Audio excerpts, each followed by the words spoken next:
Hello, YouTube, and welcome to the In Your Head podcast.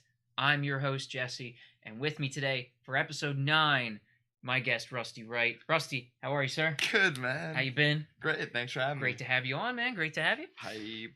So, here's the hype, though. Always my intro question, which is one of my favorite parts of this whole interview process, the statute of initiation. So, what are you going to bring to get onto this podcast, sir? Okay. So, something in my life that I regret. Well, something, not necessarily regret. It's more illegal, complex. Yeah. It's there's more details. Okay. You know, it's a tapestry that I need to weave. Go for it. Let's. So I was around 16, when me and my friends were drinking pretty heavy on the light beer. We got a keg. We didn't finish it all. Okay. Didn't realize we had to return it, right? So we had it just chilling in the woods behind my friend's house. Okay. When we realized we had to return it, we ended up just emptying all the stale beer that was left into gallons of milk that we had rinsed out. It was still a little milky, but it wasn't so bad. Okay. It's So getting worse. That night we take our little baby milk gallons to a nearby children's playground. It's like 3 a.m. It was like walking distance from my house. And some ladies, they drive over and they meet us there. They're like 16, 17. They're about driving age. And we're hanging out at this park drinking our milk beer gallons. Oh, God. And we hear on a megaphone, like, "This is the police. Kids, leave the park. Go home." And in retrospect, it was probably some dude who was trying to sleep and just had a megaphone. Okay, and was like, right. "Get out of the park." But we bolted. Yeah, And we go on. all ran for this girl's car. But the problem was, like, 8 of them piled in before me and my best friend Duncan. And this girl looked at me like, "No room in the inn." Yeah, So- you're 2 seats short. You're not getting in. Exactly. So now I'm Joseph. Duncan's my beautiful Virgin Mary. And we got my beautiful baby gallons of Your milk Jesus beer. beer. Yeah, my Jesus milk beer. Oh, And so me and Duncan, we decided to just walk 2 miles to the nearest Wawa because we're just drunk. We left our lighter at the park though, so we literally just started knocking on strangers' doors to get someone to give us a lighter to light a cigarette. Someone lit one of our cigarettes. We had to walk 2 miles, keeping one lit so we could and then- chain smoke Yeah. Okay. while we carry our gallons of beer and drink them. We get to the Wawa, stash the gallons of beer in a bush outside, and inside the Wawa is my boss at the time. In retrospect, also, he was definitely plastered. Like, he Okay, must so have he was been, hammered too. Okay. because Well, hold on. I Go ahead, gotta get a ahead, piece stop of this. me, yeah. No, there's a piece of this that I'm missing. About what time is this that this is all happening? So we got to the park at like 1:32 a.m. So this So is it's like pretty late. 3:30, 4 Okay. a.m. that we're getting to this Wawa after walking. Okay. And the dude there he's fucking pissed. He has mutton chops and he's just not happy with life, let alone us drunk teenagers. But my boss is just like, "What? I'll give you a ride home. I'll give you a ride." And we're like, "Yeah, we want to ride home. Ride homes are the best." So he whips us home. And the thing is, Jesse, I'm actually like super proud of all of that. Like, I'm the most proud of everything I just said. But it was at the point that we arrived home. Me and Duncan realized that we left our baby Jesus gallons of milk beer in the bushes at Wawa. So I was 16, he was 15. Neither of us had a license or anything, but we stole his older sister's car Oh shit. and drunk drove Oh. back to the Wawa Oh. just to get the gallons of baby Jesus milk beer Oh man. out of the bush. Yeah. See, so that started out. I thought, okay, kids drinking in the woods. I wasn't too. You didn't have me on that part. You didn't really have me sold. The last part, you closed with the strong part. I gotta say, that's where you got me. It's like my most proud and my least proud meet in this beautiful yin-yang collision. It's like Final Form Cell and Gohan launching lasers and meets. It almost seemed like there was a point. I'm almost picturing two separate instances. Like, there's one side which is the Rusty that I don't want to leave all the beer. I don't want to leave all the beer. But then there's the other side, which is this righteous Rusty that's like, we can't let somebody find that beer. God knows what happens. Like, we can't leave somebody find a gun or a bomb in the park or something like that. And you're like, we've got to protect them from finding the beer that's hanging out there. That's the other way I'm seeing. We got to stop this from happening. We must get the beer. And you run off and that's beautiful. I love your interpretation of my archetype, because in reality, I'm pretty sure my exact 16-year-old thought was, I don't know how much a gallon is, but I know that milk lasts a while in my fridge, so that's a lot of beer. Like, in my mind, this was like several 30 racks of beer in that bush, and I didn't care how milchy it was. I was about to get my leche on, you feel me? Oh, I can't. Oh, man. For my viewers who don't know, I am sober. I don't drink, but the thought of drinking stale, part milk beer, it's it's how I'm staying sober right now. It's because it's definitely keeping me there very, very easily. That is fantastic, actually, because I can picture this whole timeline. I mean, like, I love the part of the just going back for the stale beer. So you actually left the keg in the woods for what, one night, or was it longer? No, it was like 3 nights, and like wow, we would like perpetually go out and like have a beer, but like wow, how far off the beaten path was this that you guys? I mean, like my friend just happened to live in like the one part of the neighborhood that like crested the closest to the woods. Okay, and so from if you're thinking of it from my house, it was like, oh, this was a journey. Okay. But oh my, that keg actually went through a lot now that I think of it.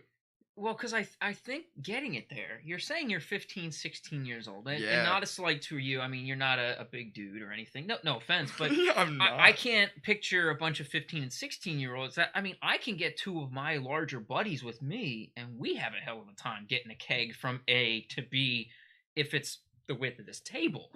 I can't imagine trying to smuggle a full keg of beer out into the woods when you're 15 years old. If shy rolling it. If my intentionally clouded memory serves, we did struggle to get that keg into the woods. But I distinctly remember, because the cops actually did bust us with that keg when we originally were partying with it.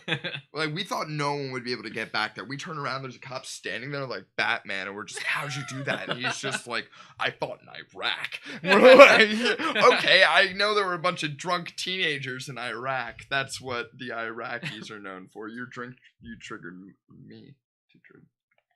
Trying to keep the throat going for the podcast. I've noticed it helps. So perfect. Yeah. So we actually we had left the keg in the woods when we bailed from the cops, but my friend who had put his name down for it, like he had for the deposit. Yeah. He was real stingy about money, so he was like, we gotta go back for it. The cops are still back there, so they're running from the cops with it, trying to carry it, and we are not strong enough to be handling this. And my friend goes, it'll get lighter if we drink it. And so we put it down and we started chugging the beer to make the keg lighter to be able to carry further in the woods. Well, to be fair, the deposits on those things are usually $40-50. And when how little it was? He said it was more than that. Well, nowadays it might be. I don't know. It might have been more. Fuck you, Hayes. You're a liar. I'm going to have to do some research before this airs and find Shout out. Shout out all the boys. So welcome in. That is a fantastic intro story. Thank you. I love it. So, but welcome aboard. And as I know you, I've met you through many open mics. Mainly, I've met you through the Flying W open mic, the High Note open mic. So I know you are a comedian at heart. Sure. I know it's your love for sure. You've probably been. How long have you been a comedian? I've been at it for about a year and a half. Okay. My anniversary is actually 420. Okay. Which I have no memory of doing that first 420 set. But I think anybody's first set, for me, my first was I blanked. I don't remember a thing about it. Like I was up there, I didn't freeze. I did what I was up there to do, but I don't remember it. Time is always an illusion, but when you're up there, dude, you're just like, what was that? How many was that? Yeah. Oh, absolutely. You look out to whoever's out there. Like, yeah, how long is that? Is that 4.5 yet? Please, for the love of God, please start flashing the light. Anything, something, get me the hell off of here. Yeah. And so I know you've been at. I know you help run the Flying W mic at times. Well, I'm just I'm like you're a an friend of the assistant. show. Like I'm just like shout out Cody Wright. That's Yeah. like my brother. Shout out Cody. Yeah. Back from episode 6 would be Cody Wright. So he runs the Flying W mic. Yep, there you are, Cody. So I know you were part of that mic, and as well, bit with Starving Naked. Yeah, So yeah. we did have Mike Fox on as well. Yo, so. Starving Naked Comedy. Shouts out Starving Naked Comedy. Bobby Ray's in Pensauken. There you go. Great mic. So lots of open mics that I know you've been with, and I met you through High Note, but you do have your own endeavor.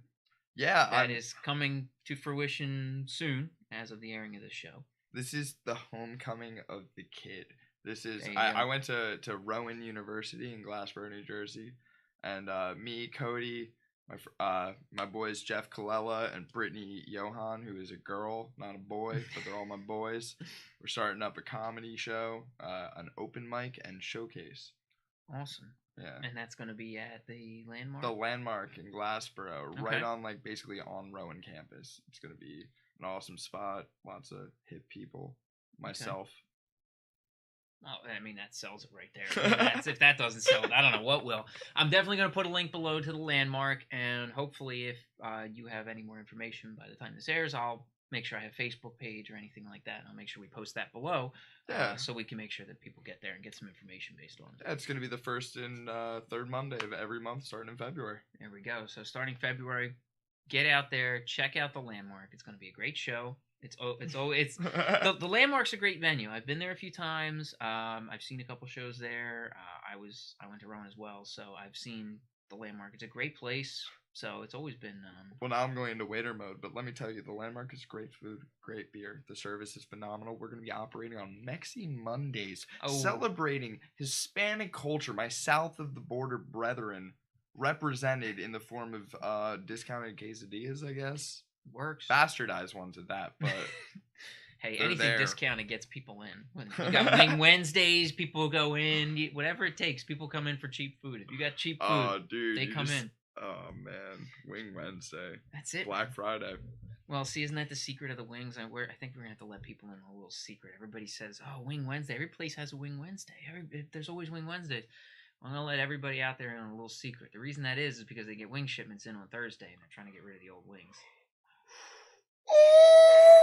Ooh, oops. I don't know if I'm allowed to say that, but oh boy, is that real? Well, I think I might just break the internet with that one, but I don't know. That's usually what happens. Are you telling me I'm eating shitty wings, bro? They keep them in freezers. Wings will last weeks, but they just get new shipments most of the wing places in this area ship around on Thursday, so that's when the wings get there because they want the wings on Thursday so they can make them for the weekend. So anything else, I mean, the wings last several weeks in the freezers, which is when I put a lot of sauce in my wings anyway, so I'm not even tasting it. What kind of sauce fan are you? Hot as all hell? Oh yeah, well I thought that, but you know that I now I'm just plugging a way more popular show. Maybe we could you throw a hashtag in here. Hot Ones. You ever heard of that? I love Hot Ones. Honestly, that was one of the shows that made me want to start doing this. Was watching a show like that.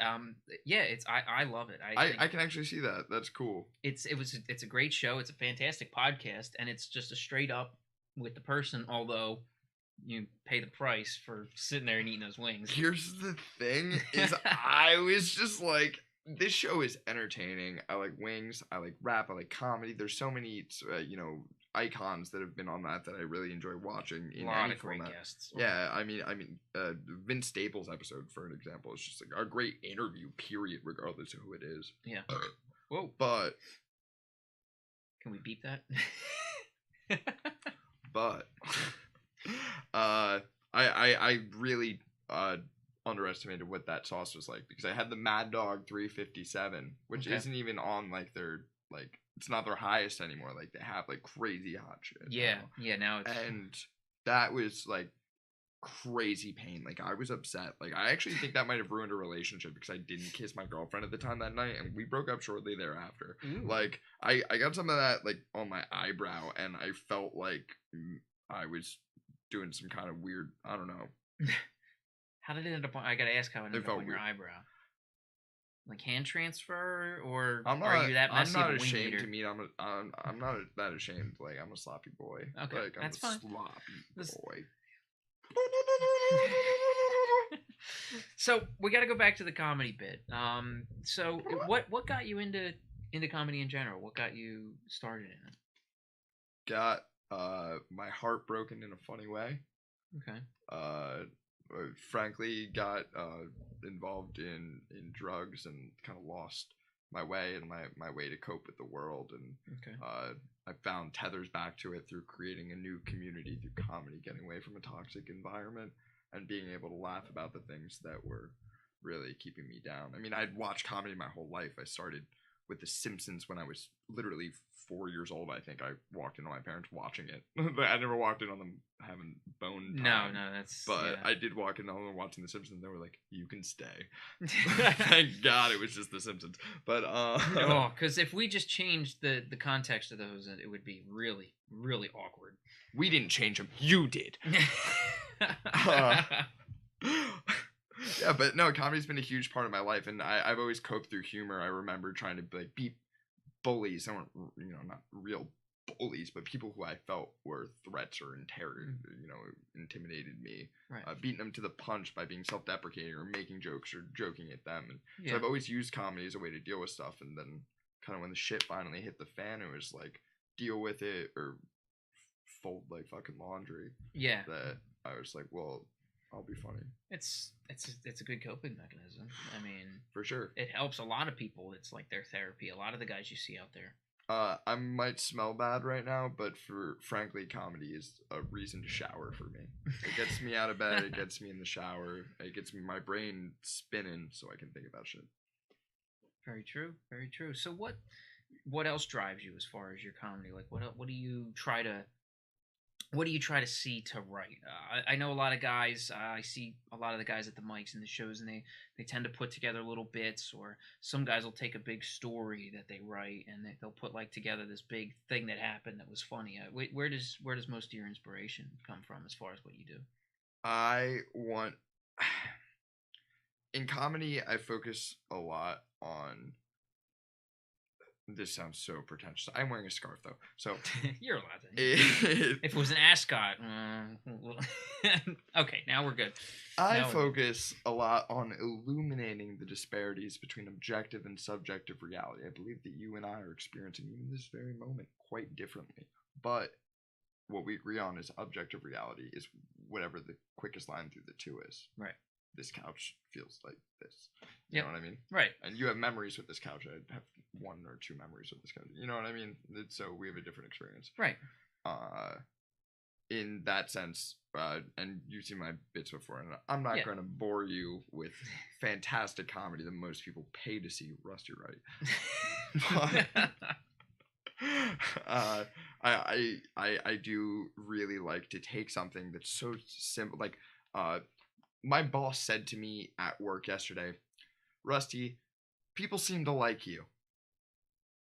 And that's such an innocent thing, but I love to dissect, unfold that fucking origami of a sentence and be like, people other than you, my boss, seem to, as in not necessarily, like me, as in you don't really appreciate my work, but you acknowledge that I'm well liked or appear to be, but you don't believe them, and it's definitely not you who feels that way. Okay. Like, being able to kind of show how absurd life is because it's impossible for it all to make sense when there's so many people who have their own version of sense. Right, and that's an awesome way to see it. It's nice to have somebody who looks at it. I see that as a if I could think of his name, I think it's speaking of a Wright, Stephen Wright. I don't know if you're familiar with his comedy. And it's my yearbook quote in high school. He's in seeing his comedy is kind of the same thing. He takes that weird look on something. So maybe it's something about the name, but he takes that look and he sees that weird way. Anybody who's never anybody who's listening who's never seen Stephen Wright, after this video, go on YouTube, check out Stephen Wright. He's got a lot of great comedy that's really funny, and one-liner god, one of the OGs. Exactly, he's got a lot of cool one-liners that he and it's not always just jokes. Like my yearbook quote in high school, and it's corny looking back. I just wanted to be like, I'm a comedy nerd. Hang on. I'm a comedy nerd. My yearbook quote was, "The early bird gets the worm, but the second mouse gets the cheese," which is a Stephen Wright quote. That's just a clever little take on a classic idiom. It's uncomfortable. I was joking in a non-sensual way. It's like getting strangled by somebody really weak. Speaking of famous comics that I really like, I know that's a Mitch Hedberg one. Yeah. Why he doesn't wear turtlenecks? I wish I could pour one out in here. Yeah, please not on my couch. I appreciate it, but here's to you, Mitch. So yeah, I mean it's neat to see different comics and where their inspiration is. My previous episode was Jeffrey Michael, so to see what he puts together. Don't bring up ex-lovers. Right. But if you Jeffrey Michael's great, and to see his comedy where he takes that bit of magic, almost what I guess we called it slapstick magic, which is more along the lines of The Amazing Jonathan, and you add that with the ventriloquism. And it makes a really cool mix. And to see that, it's neat to see where everybody kind of comes from and where they go with each of their, where their comedy comes from. Some are storytellers, and everybody's got their. It's neat to see everybody have a different way of looking at their comedy and where they come from. So that's kind of what's been a great journey for me as part of this podcast, really, to see all that. And that's the thing that's always kept me going in comedy, when even everyone bombs at points, and sometimes you bomb for a month straight. We met during a period where I was bombing real hard on some material, and so I just look like some jabroni who just come on stage talking shit to you at a certain point, you know what I mean? So for me, I really like the idea that what I think of is things that other comics wouldn't, and even if I don't think it's funny, if at the end of the day it gets laughs, there's probably some comic out there who's just like, how do you think of that? Just like when I see someone who's amazing, like anyone in the local scene, like Troy Moore, Dave Priano, whoever, I'm just like, how do they do that when they're doing A1 classic traditional style stand-up? It's just, my brain doesn't work that way. And I'm not saying those are guys who look at my stuff like that, but I'm saying that there's someone out there who would be like, how did you think of that? And that's because humans are on this cool ass unique spectrum. Yeah, it's great. That's why I love seeing all the different people. You and I, we're not that similar. We're mates. We're friends. You know what I mean. I'm happy to be here on this couch talking to my friend, getting an interview. This is cool. But at the same time, you've done stand up. Yeah, it's something that is a part of your life in a large way. Same for me. We are very different, and yet we both can engage with it, and it can give us both purpose on a weekday night. Yeah, on a weekday night in the middle of the week on a Wednesday when you got nothing better to do except sit at the bar and drink and listen to comedy. I should air quote. There's some of it. I've laughed. I've laughed. So, moving on from the comedy, something I ask every one of my guests, because I am a bit of a gamer, a little bit of a nerd, and as the off-camera arcade cabinet likes to tell everybody who comes in here, I do ask everybody, what is your favorite video game of all time? If it's a series, as I tell everybody, try to narrow it down to one. I don't want to hear just Final Fantasy, because that's a cop-out.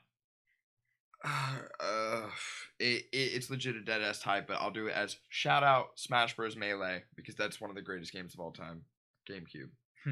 But the Pokemon series specifically, I'm gonna have to go with, I want to say Black and White too, but I'm gonna go with Pokemon Sun, because I feel like and Moon, because it incorporates elements of the whole series and keeps it fresh. Pokemon for me is the perfect strategy, dope game. It's nostalgic, keeps it new. Yeah. And the older you get, the more you understand it. There's different ways to engage with it. It's a game you can play at a low level, simple level, or it's a game you could play like it's trial level space chess.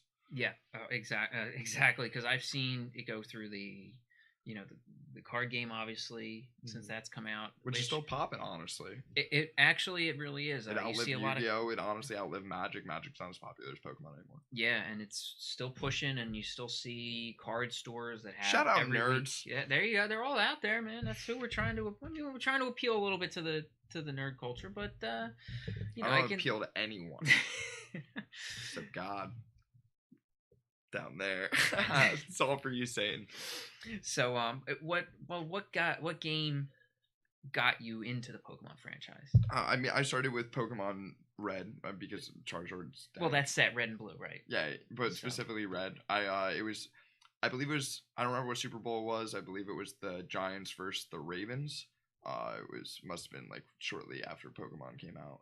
Right. And I was just a kid and I had no idea, and I still don't give a fuck about sports. But so MMA is cool. Okay. But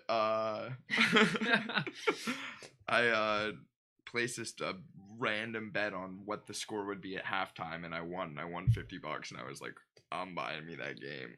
That's nice. And so that kind of started the I guess the downward spiral into Pokemon And then honestly, my family doesn't even like mess with Pokemon or video games like that at all. And you know, not to be like I'm a sad boy from a broken home, but my family divorced when I was like, you know, 10 or whatever. But growing up when I was real young and we were all together and stuff, my mom and dad and I would play Pokemon pinball on my Game Boy. We would pass it around each life. And so I feel like Pokemon was just like the glue that held my house together. Oh man, they should have updated and maybe everything would have been all right. They should have went to the DS or something. Stick with it. I'll go home and play. I'll probably play while I'm driving home. It was a good game. I mean, I grew up with Pokemon. I mean, I played back in the Game Boy days. I did. There was so much to that game itself. Little things that were in that game that they added that a lot of people kind of like you don't think about now because you're like, oh well. So even the fact that you got a starting Pokemon, whatever your starting Pokemon was, you couldn't get the other two starters unless you traded with somebody. Mm-hmm. Which was okay. Now that was a reason to go trade with your friends. That was a reason to go play the game with your friends and get the other Pokemon. I mean, yeah, there's obviously other ways to do it and whatever. But then there was Pokemon that could only be evolved by trading. They'd only evolve when you traded them over. Shout out Gengar. Exactly. So there was things like that they added to. So I think to me it was one of the first, I guess, non-internet games that kind of brought about trying to have that interaction with games. Yep. Yeah. Link cable, baby. That's tying us all together. I loved it. And it was such a cool thing because I remember being at school and somebody would have, you know, you'd have the link cable in the game and you'd trade Pokemon at lunch or you'd do whatever and you'd be like, oh yeah, I need one of these, and you would send it to your friend to evolve it and then they'd send it back, and it was neat stuff like that. And that was one of the first things to really have connectivity without any internet at all. Why I argue that Pokemon is honestly one of the most perfect games of all time in terms of a concept. Like it is strategy, it is having a pet, you know, that like there's an emotional attachment to your Pokemon, and like you teach him badass moves. And well, that was the one they tried with the little Tamagotchi like looking thing, which was the little Pikachu that you had on you. I don't know if you remember that one. Yeah. Because they took the pet part to the next level, and they're like, oh, now you can have a little Pikachu. That was honestly sick for a minute. Yeah, and it had like a step counter in it. It had a little pedometer in it, so it would feel the steps, and then you could feed him electricity and yada yada, and that's how he grew or whatever. And that was the kind of the one of the. I don't know. It doesn't matter. It was a little yellow Pikachu thing. I don't know. Maybe I can find one on Amazon. Pokemon Snap. I think that made me an artist. Yeah, that was awesome. Because I wouldn't just like be like, I got the Pokemon in the shot. I'd like an artsy ass shot. I'd be like 7, just being like, is this the rule of thirds? Is this the golden ratio? So then what about Pokemon Go? Can I say gay? No, lame. Lame as fuck. It's bad, yeah. So, cut out the word gay. I didn't say gay. I said lame. No, I hear you. It's really mixed emotions, especially with people who are fans of the game. It's I mean, I tried it. I'm not gonna lie. But I played it for like a second because I was actually, this is kind of funny, this is kind of fucked up. I was working in Camden at the time, and you know, I worked with a lot of locals, and it was very popular in Camden and I think it's because of color gang culture, Oh, okay. where almost everyone was red team in Camden, and there was some blue team members, and then like over near Cooper Hospital there'd be some yellow team because like there's just like the like white and packy students like going about their biz. That's interesting. I didn't even think it would be that popular in a city like that. I mean, was it like what kind of age groups? From what you noticed, yeah, well, all age groups. I mean, I would say that Pokemon Go targets kids, you know, from whatever age that they give kids phones nowadays till you know, up till 30. Like I know 30-year-olds who would drive to Red Bank, which for reference is like what 2 hours from here or something like that. Oh, I thought you meant Red Bank Battlefield. No, yeah, Red Bank, New Jersey has one, but there's a national park. Yeah, well, I mean, there's a bunch of shit, but people like I know people drive from this area to like Red Bank 2 hours away to catch Gyarados, which is like honestly sucks in real Pokemon. Like he's aight, but like and people got so hooked on it, like they would go wherever they had to go to get a Pokemon. Freemium games are a joke. I was like borderline addicted to Pokemon Duel for a minute, which is takes Pokemon, makes it more like chess. You literally have Pokemon figures that you can get through a lottery like slot machine system. So my addict's brain is just like winning, fucking Blaziken, like whatever. That's a Pokemon, but they know how to push the buttons. A lot of these companies, especially with the freemium, they definitely it's only valuable when you value the game and winning in the game. When you're just like, oh, if I spend $5 right now, I can get that fucking Starpuss, like whatever fucking, you know, Pokemon. And you can, but only if you value that thing. But if you actually separate yourself from that moment and realize, no, I'm standing in a field looking at nothing. I'm paying $5 to step in goose shit. Like, yeah. I could definitely say, and I can see kind of why it's faded out. Definitely, so it's still hanging around somehow, but it's still out there. So before the podcast, wait, hang on one second. I want to get your opinion on this. I have an idea for a tattoo. Okay. You know about Pokemon, right? So you've played Pokemon. I know a little bit. Yeah, I'm old school. I want to get a tattoo. I think on my shoulder blade that says HM04. Okay, which was one of the moves, if I remember. Strength. Okay. So it would be like how like basic people would get, basic people, as if I'm getting a tattoo that essentially says strength, but it's like a translation of strength. Right, I get it. So instead of having an Asian word, which you have no idea what it means, at least it's something that you know, well, I know this at least means strength. Actually, that's not bad.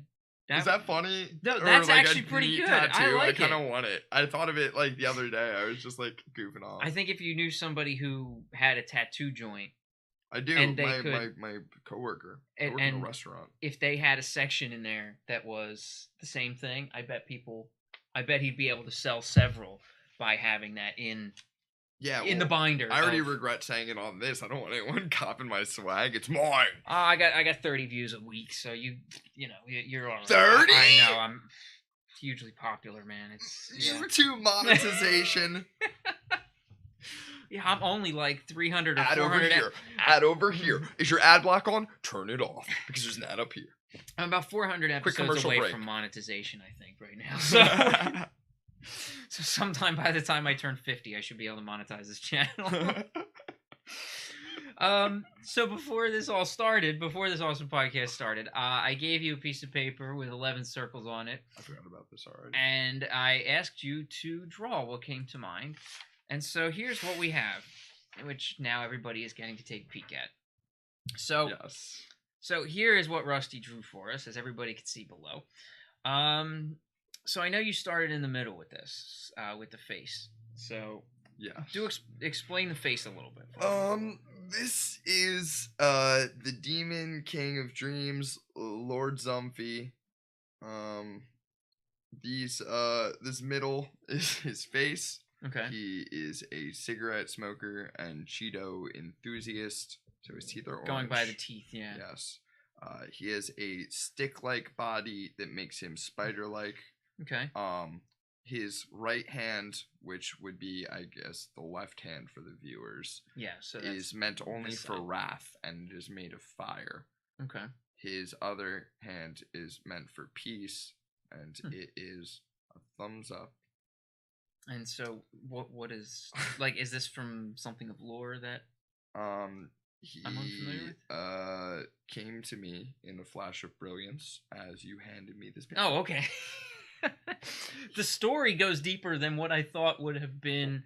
Like it sounded like something of lore that I may not have known, or a book, or probably a Netflix show, because everybody who's been watching my podcast knows I don't have Netflix. And there is some lore behind this, actually. If you look in the bottom left, you see that he is also the Lord of time, but only old-fashioned time before clocks. It was all time that was measured by hourglasses. Okay. No time that was used in a clock.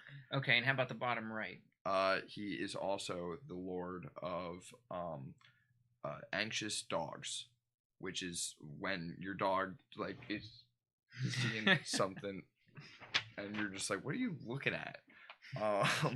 Yeah, I think we've all been there with a dog that stares at nothing, that you have no idea, like might stay in the corner for about a half hour to 40 minutes just watching nothing happen. Yeah, he's in charge of them, and he tells them what to do, and they hear his whispers, and they watch you while you sleep, so he watches you while you sleep. Okay, well that would actually answer a lot of questions, which would be good. Through the whispers of an anxious dog. And so we've got the sun. Or I assume that's a sun. Not any sun. Lord Zumphy, Demon King of Dreams, was born under a reverse supernova sun. Okay. Or I don't know. I just know that like some suns are like bluish white when they're real hot, and then other suns are red, like the red sun of our planet that gives Superman his powers. That's it. Yeah. And then I think we know what's to the right of the sun. I didn't draw that. Did you draw that? Because Lord Zumphy, Demon King of Dreams, has no power over scrotums, which that clearly is. That must have been there before, or it just found its way on here while we had this, while I had this tucked away for the interview. No, I this is probably the first drawing with a creature with a backstory. It's definitely the first one with a backstory that I've seen. I mean, it does deep lore. It tells the story. It tells the lore for sure. So I mean, it's direct. It's to the point. I know a lot of people who come on here saying, "Oh, I'm not an artist. I'm not." But I am an artist, just not a fucking drawer. Okay, right. Well, there's different forms of art, obviously, as most of the comedians I've had. Some people would consider it art. See, exactly. But I feel bad because I'm like, it doesn't have to be art, but it tells a story, and it's where it came from your head, which is cool because it shows where. I mean, it is. It shows the kind of place I'm at, the dark, dark place that I'm at. No, there's two sides of the coin, as you said. Both hands in here show the wrath and the peace, which. I mean, I think if we developed it in more than 5 minutes, I think he could be an interesting story. I mean, really, I see something about it that it's just there's a different story to more than just. I'm an artist.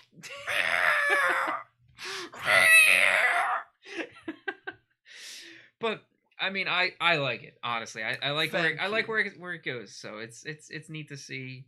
Again, it's neat to see where all my guests appreciate that you appreciate me and all of my art. Why, thank you, sir. Thank you.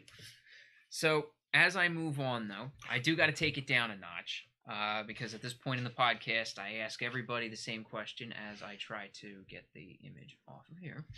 I do bring it down a little bit, and as I ask all my guests, if you were to die today and you looked back at the life you've led, how would you feel about your life and how you've led it and the way you've done things? I don't mean like, oh, I haven't done everything I wanted to do. We're young, I get it, but as far as the things that you've done, your interactions and things like that, I feel.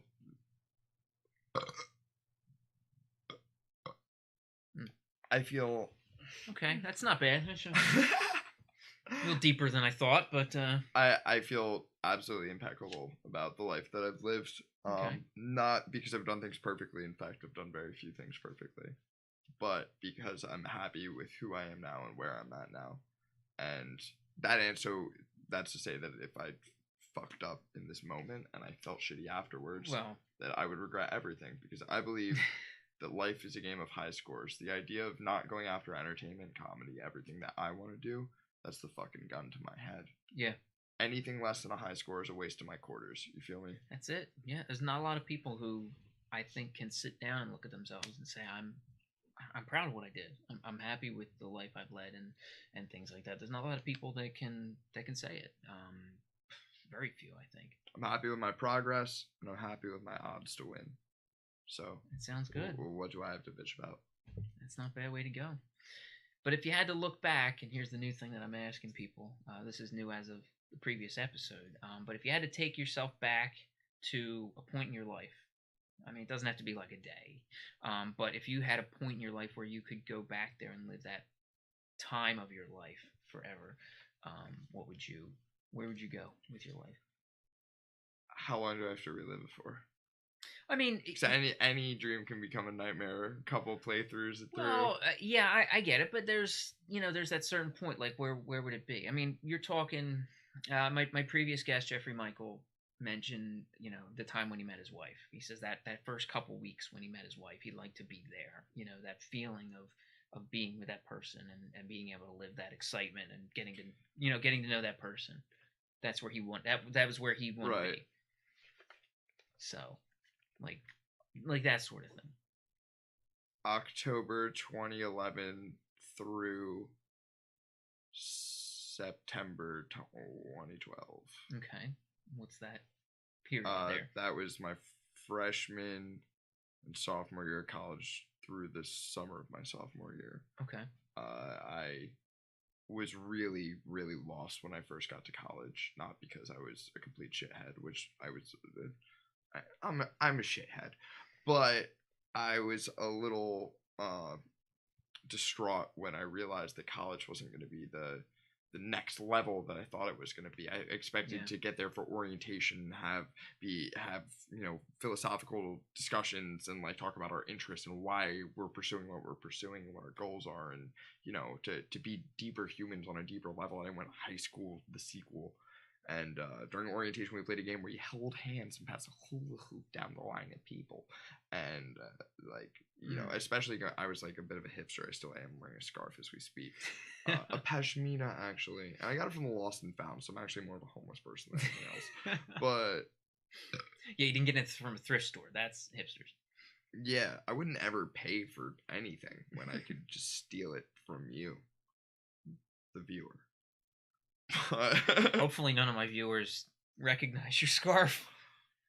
So this is the third time I did that. Throw the scarf over your shoulder bit. I'm sure when you watch this when it goes live, you're going to be counting, and I'm sure you're going to post below that, oh my god, I ditched my scarf over my shoulder way too many times.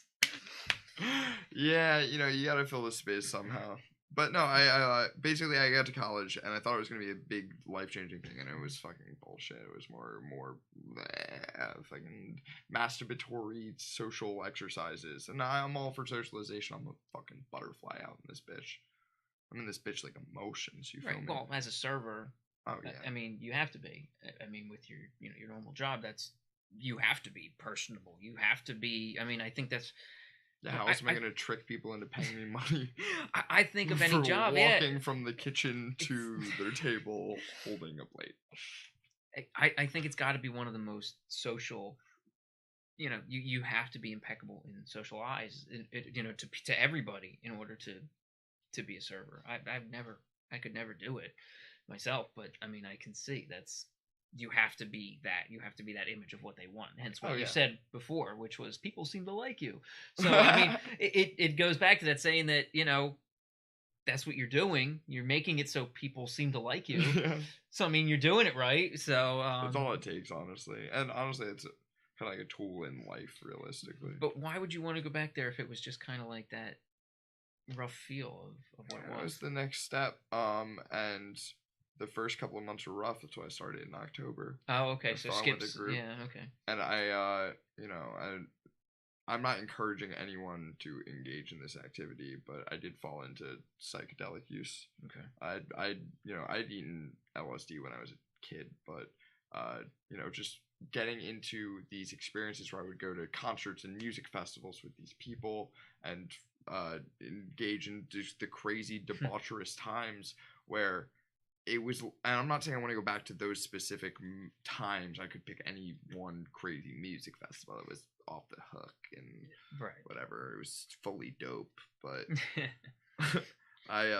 it's more about the bonds that I formed with those people over that time. Yeah. And eventually it's looking back on those bonds and where they are now and how in kind of shambles they are as you grow up and you fall out of this disillusionment. Not to say that friendships are disillusionment, but when it's kind of bound together on this one kind of lifestyle that you can't maintain. But that kind of innocent arrogance that it's like, life's gonna be this way. I don't want to live that for more than the amount of time that I already lived it, but to do that like 2 years again would be ill. Yeah, I hear you. It's there is a lot of disillusion when you go to college. You're like, oh man, this is gonna be great. My life's gonna change, and it's no. Have you ever answered this question on air? I have not. I have not yet. I figured there's going to be a certain point where I will. I might do a special episode where something gets flipped. I think I might have it flipped the other way with someone else in this side of the chair. So I know it sounds like an interesting question for right now, but I think maybe for like a 20th episode special, so hopefully as long as people stay interested and I can get enough guests, I'm gonna. You know me, I'm never proceeding without consent. So. So I definitely I do want to go through a lot of these because I do have some things I'd like to be on this side of the couch. So at some point, hopefully, I'll have somebody to interview me at maybe for a special episode, and and hopefully my guests will tune in, and we'll see how that all goes for sure. So for every guest who comes on here, I make every single one of them an ink blot, custom made ink blot made by me. It's not in a book anywhere. It's not something that says you should see this or you're gonna, none of that. It's just for you. So your particular ink blot that I have here, which I will bring up for our viewers, is this. So what do you see in this one? And you can flip it if it helps you. I'm going to flip. I see things everywhere. My eyes work different, but I do want to get all the perspectives on this, and I think I already have the one that I want. Can you go ahead and flip that upside down for the viewers? Flip it for the viewers? Yeah, I can do that. If you give me one moment, I will do that. There you go, viewers. Got you. Now you see how I see. There you go. Okay. So yeah, I'm definitely liking this view a little bit more. Right. So what I see here. Oh man, there's so many ways to look at it from here even. But my favorite way from here is I see like a mecha robot Buddha, right? And he's sitting cross-legged. Yep. And his hands are up because he is punching fucking meteors that have been falling and shattering them. And we see some of the meteor shards fall into the side and they form these giant circles, which look like armpit poops, but they're not. Because they are shattered meteorites, shattered with his Zen fists. Yeah. As Mecha Buddha. I definitely see the Buddha. I saw that immediately when you flipped it over. That's why I was drawn to this side. I saw the Buddha with shoulder-mounted weapons for sure, but and even a keyhole in the middle. I definitely see the keyhole. I was trying to like more incorporate the keyhole, but and also you can look at it kind of with these outer. The little dots on the outside. Yeah, the 4 outer dots as like eyes, and I kind of see this like super cool like samurai serpent, but like that's way too abstract to kind of explain where I see that to the audience. But he's got this whole like samurai headgear in the middle, and the bottom part's like his mouth, and he's got like those eyes on the side. Okay. Like that. No, that's what I want to see, and that's yours to keep. But Mecha Buddha. You can hang on. No, I do like Mecha Buddha. Mecha Buddha is yours to keep. I make it for each person, so that is yours to hang on to, especially for joining me on the show here. And So, Appreciate is it. there anything else for our guests for our viewers that you'd like to tell them to look out for any other outside of, again, we've got the mic coming up at Landmark. So if you would let them know about that, what do we? Oh So describe that man. again for them. Landmark Live is happening every first and third Monday of the month starting in February, which is a mouthful to say. It's already an awful plug. Landmark Americana in Glassboro on Rowan's campus, alma mater. Go Profs. And you can just catch me, Rusty Wright, wherever there's something dope happening. Okay. Facebook, Instagram, Twitter, all the same, at Rusty_John. You know the slang. All right, we'll put a link to that all below underneath, and make sure you get out and check Rusty out, see where he's going to be, and see what kind of shows he's going to be doing. And definitely make sure you check him out at his mic. And as always, make sure you like and subscribe the video. It really helps me make content and keep it coming out to you guys. I like to see that you're liking it, and I like to see that you're following it along and staying along. Tell us what you see in Rusty's Inkblot here. If you see Mecha Buddha, let us know what Mecha Buddha tells you to do. And as always, everybody, don't forget your toilet poncho. Thank you very much.